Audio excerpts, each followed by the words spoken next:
Welcome, fellow knowledge seekers, to Science Splash. Today, we're launching an exploratory probe into the intriguing verses of the Qur'an, not to prove or disprove, but to question, to ponder, to delve deeper into the mysteries of the cosmos. Our subject, time travel. Now, before you envision wormholes and warp drives, remember, the Qur'an isn't a science textbook. However, it offers some captivating verses that nudge us to contemplate the very fabric of time itself. While the Qur'an doesn't explicitly mention time travel, it offers intriguing insights into the relativity of time.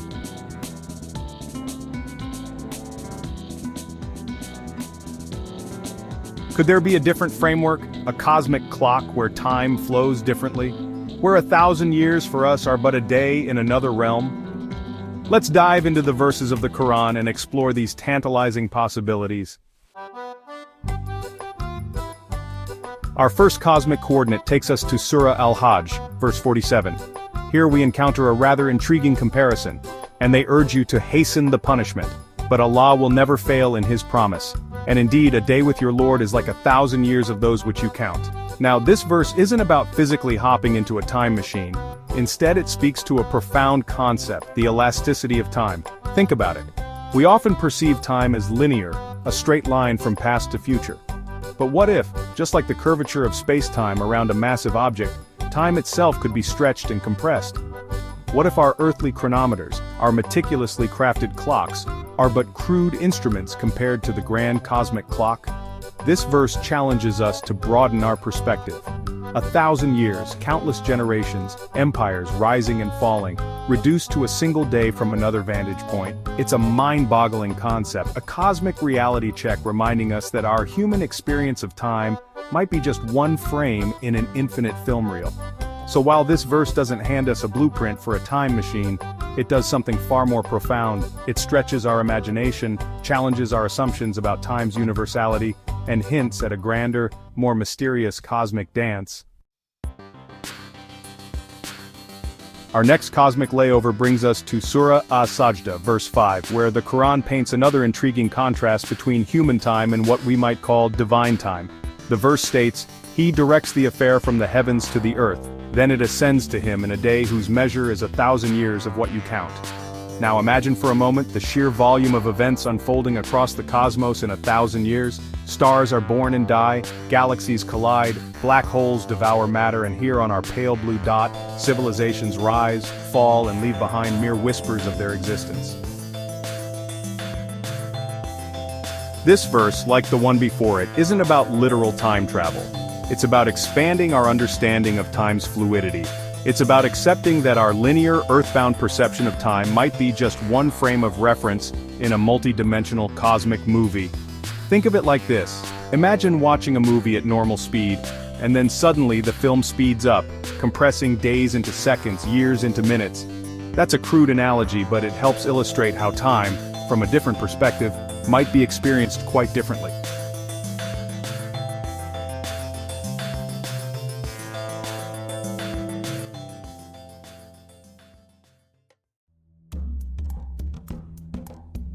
Our journey through the cosmic verses of the Qur'an now leads us to the captivating tale of the sleepers of the cave, recounted in Surah Al-Kahf.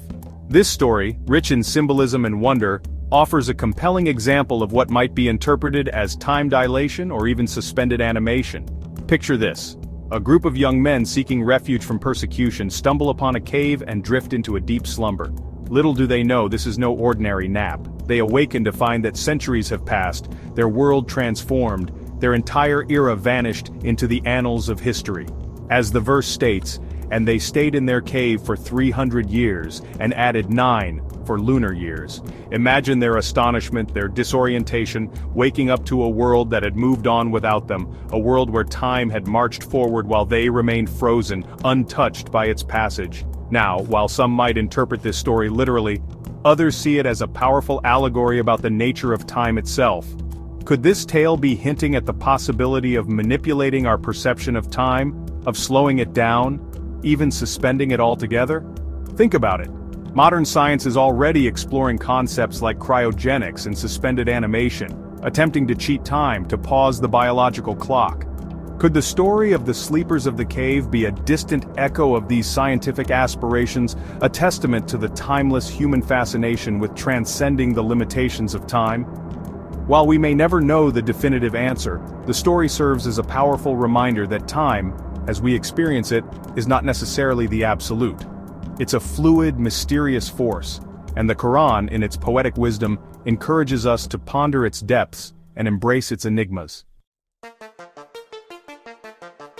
Our final cosmic pit stop takes us to Surah Al-Baqarah, verse 259, where we encounter the enigmatic story of Uzair, a story that echoes with hints of time displacement and the perplexing nature of time's passage. The verse describes Uzair arriving at a destroyed city, questioning how God could ever revive it. To illustrate his power, God causes Uzair to die, only to resurrect him 100 years later. Imagine waking up in the same spot, a century later, like hitting the fast-forward button on life itself. The verse describes Uzair's astonishment. He said, "How long have you stayed here?" They said, "We have stayed perhaps a day or part of a day." He said, "Ask your Lord to make plain to you the date of my death." This experience, while open to interpretation, raises fascinating questions about the subjective nature of time. Could Uzair's experience be akin to what we might call time displacement, a sudden jump forward in time? While science fiction might depict this with wormholes or time machines, the Quran offers a more metaphysical perspective. It suggests that the very fabric of time, its flow and continuity, might be more malleable than we perceive. Think about the implications. If time isn't a rigid, linear progression but a flexible, woven tapestry, could there be folds, loops, or even shortcuts within its fabric? It's a tantalizing thought, pushing us to expand our understanding of the universe and our place within it. While the story of Uzair doesn't offer a scientific equation for time travel, it does something far more profound.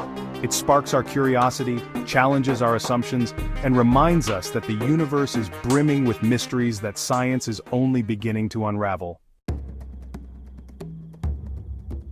As we conclude our cosmic exploration through the verses of the Quran, it's important to remember that these ancient texts, rich in metaphor and symbolism, offer a unique lens through which to view the universe and our place within it.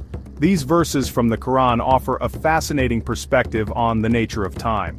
While not explicitly about time travel, they open up philosophical discussions on how time is perceived and controlled.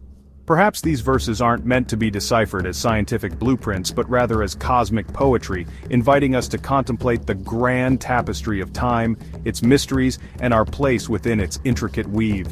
Thank you for joining us on this journey through the Quran's insights on time. Remember, the universe is a vast and enigmatic ocean of knowledge, and we are merely voyagers, constantly exploring, questioning, and marveling at its wonders. Until next time, keep your minds open, your curiosity ignited, and never stop searching for knowledge, wherever it may lead you.